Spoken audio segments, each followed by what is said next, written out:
राधा स्वामी जी साथ संगत जी, इस सत्संग में समझाया गया है कि गुरु ही विश्वास है। गुरु पे विश्वास रखोगे तो एक नौका में आप तर जाओगे। अब सत्संग में आप आगे सुनिए। करना वह परमार्थ में कभी भी तरक्की नहीं कर सकता। वो इसलिए क्योंकि अनेक धाराओं में बहने वाला पानी कभी भी खेत को सींच नहीं सकता।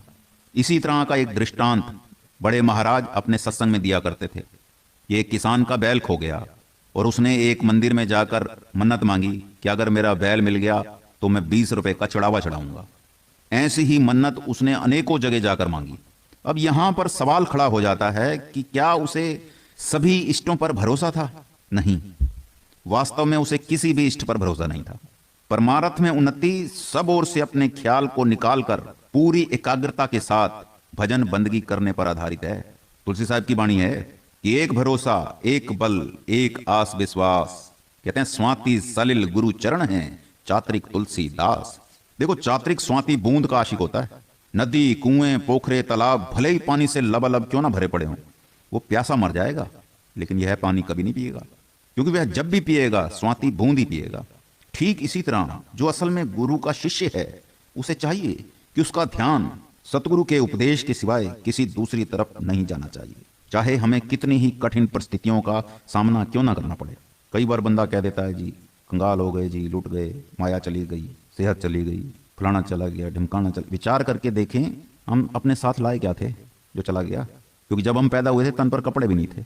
जो कुछ मिला यहीं मिला, और जो मिला हुआ है अंत समय तो ये सबका यहीं रह जाएगा। अगर कुछ साथ लाए थे तो हम श्वासों की पूंजी को साथ लाए थे, जिसे कुछ काम खा गया, कुछ क्रोध खा गया, कुछ लोभ मोह और अहंकार खा गए। इस बात का कोई अफसोस नहीं। शरण लेने वाले शिष्य को ये दृढ़ संकल्प लेना चाहिए कि उसे अपने सतगुरु के सिवाय ना कोई दूसरा स्वीकार हो और ना ही दूसरे की बताई हुई युक्ति दरकार हो। और सच्ची शरण की सबसे बड़ी निशानी यह है कि शिष्य के हृदय में यह पक्का विश्वास हो कि मेरा सतगुरु ही परमात्मा का रूप है और सतगुरु की रजा ही परमात्मा की रजा है। गुरु अर्जन देव जी के बोले कि गुरु परमेश्वर एक को जान। जिस शिष्य के हृदय में कभी सपने में भी अपने सतगुरु के परमात्मा रूप होने में संदेह पैदा ना हो, केवल उसी की शरण सच्ची है। बाकी जो सतगुरु को आम इंसान समझे बैठे हैं, उनकी शरण झूठी है, या यूं कहना चाहिए कि कच्ची है। स्वामी जी महाराज फरमाया करते, गुरु को तुम मानुष मत जानो, वे हैं सत्य पुरुष की जान। हालांकि यह बहुत कठिन है, यह बहुत दुर्गम घाटी है, लेकिन सतगुरु के उपदेशानुसार भजन बंदगी द्वारा अपनी आत्मा और मन को आंखों के पीछे इकट्ठा करने का निरंतर अभ्यास करना सच्ची शरण पाने का